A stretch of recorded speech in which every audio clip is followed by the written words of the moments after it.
Hi friends, welcome back to my YouTube channel. അപ്പോൾ friends, ഇന്ന് വിഷു അല്ലേ, അതുകൊണ്ട് നമുക്ക് ഇന്ന് പാലട പായസം ഉണ്ടാക്കിയാലോ. അതിനായി 200 ഗ്രാം റൈസ് അട 1/2 ലിറ്റർ വെള്ളത്തിൽ ട്യൂബിസിലടിച്ച് മാറ്റി വെക്കാം.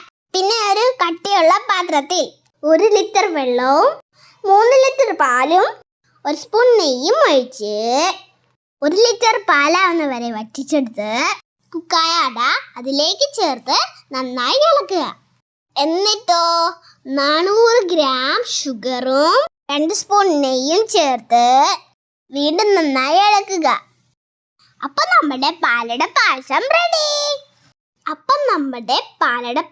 നിങ്ങൾ വീട്ടിൽ ട്രൈ ചെയ്ത് നോക്കണേ. ഫ്രണ്ട്സ്, നിങ്ങൾക്ക് ഈ പാൽപ്പായസം ഇഷ്ടമായോ? ഇഷ്ടമായെങ്കിൽ ലൈക്ക് ചെയ്യുക, ഷെയർ ചെയ്യുക, സബ്സ്ക്രൈബ് ചെയ്യുക. അതുവരേക്കും ബൈ.